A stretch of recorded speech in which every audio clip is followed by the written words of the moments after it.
तर मुंबई महापालिकेच्या कस्तुरबा रुग्णालयामध्ये आज एक वेगळाच वाद पेटला। रुग्णालयातील कक्ष अधिकारी राजेंद्र कदम यांनी निवृत्तीवेळी सर्व सहकाऱ्यांना प्रबोधनकार ठाकरे यांचं पुस्तक भेट दिलं।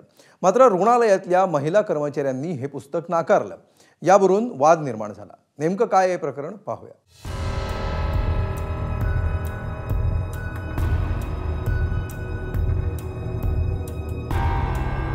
मुंबईतल्या कस्तुरबा रुग्णालयात घडलेला हा प्रकार। राजेंद्र कदम या कर्मचाऱ्यानं त्याच्या निवृत्तीनिमित्त त्याच्या सहकाऱ्यांना पुस्तक भेट दिलं। ते पुस्तक होतं बाळासाहेब ठाकरेंचे वडील प्रबोधनकार ठाकरे यांचं देवळाचा धर्म आणि धर्मांची देवळे। या पुस्तकात हिंदू धर्माचा अपमान करण्यात आलाय असा दावा करत एका परिचारिकेनं ते पुस्तक राजेंद्र कदम यांच्या दिशेनं फेकलं। हे पुस्तक मी घेणार नाही असं म्हणत त्यांना माफी मागायला लावली। तर या सगळ्या परिचारिकांवर कठोर कारवाई करावी अशी मागणी मुंबई महापालिकेतल्या कामगार संघटनेने केली। हा सगळा प्रकार घडला 30 ऑगस्टला, पण हा व्हिडिओ समोर आल्यानंतर नवा वाद सुरू झाला।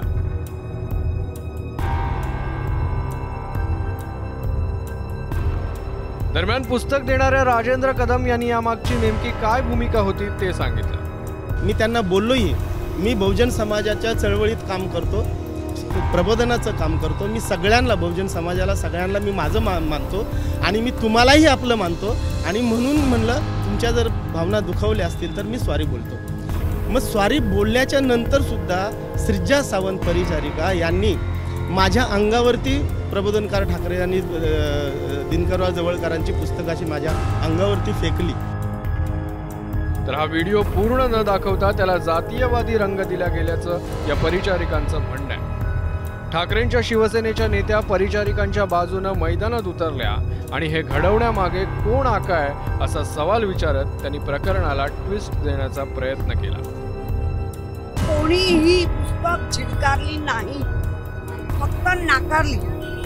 फेकून देणं आणि नाकारणं ह्याच्यात फरक आहे। त्या ह्याच्यामध्ये एक लिफाफा होता,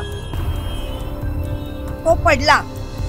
आता ते व्हिडिओ किती सत्य किती असत्य ते पोलीस आता काढतील शोध। परंतु मला असं वाटतं कदमना मला सांगणं आहे की तुमच्या व्यक्तिगत रागाचा परिणाम या अख्ख्या जाती धर्म याच्यावर होता कामा नये।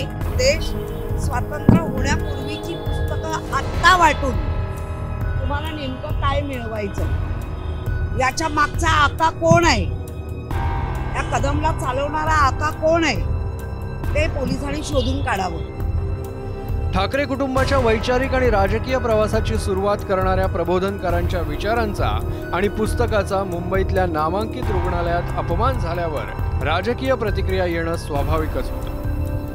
हे पुस्तक देणं हा गुन्हा नाही, या पुस्तकावर बंदी नाही, फक्त त्याच्यामध्ये हिंदुत्वाचं जे काही लोकांनी जे ढोंग निर्माण केलेलं आहे देवळातल्या धर्मावर आणि धर्मातल्या देवावर, त्याच्यावर प्रबोधनकारांचे प्रखर भाष्य आहे, त्यात काही चुकलेलं नाही। हे पुस्तक यापुढे अधिक जास्त जोमाने विकलं जाईल आणि जास्त जोरात प्रचार। मला वाटतं मूर्खपणाच्या सगळ्या हद्दी पार केल्यानंतर जो होऊ शकतो तो हा प्रकार आहे। मुळात ज्यांना प्रबोधनकार माहिती आहेत का, यांनी प्रबोधनकार वाचलेत का, प्रबोधनकारांचा अपमान म्हणजे महाराष्ट्राचा अपमान आहे असं आम्ही मानतो। कोणतरी प्रबोधनकारांचं पुस्तक फेकून देतं। मला असं वाटतं हे जे काही लोक विष पेरतायत हे अतिशय समाजासाठी घातक आहे। तर मंत्री संजय शिरसाटांची प्रतिक्रिया अनेकांच्या भुवया उंचावणारी होती।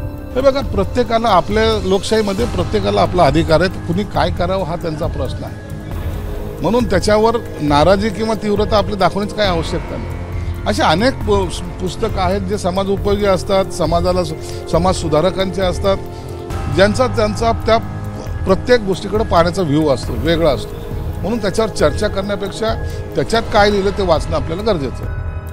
तत्कालीन समाज व्यवस्थेवर परखड भाष्य करणारी प्रबोधनकारांची लेखणी जेवढी जहाल होती तेवढीच विचाराधिष्ठितही होती। पुस्तक वाचायचं की नाही हा ज्याचा त्याचा वैयक्तिक निर्णय, पण प्रबोधनकारांचं पुस्तक भिरकावून त्यांच्या मतांचा आणि विचारांचा अनादर हा महाराष्ट्राच्या संस्कृतीला नक्कीच अशोभनीय आहे। प्रज्ञा पोवळे, एबीपी माझा, मुंबई। एबीपी माझा, उघडा डोळे बघा नीट।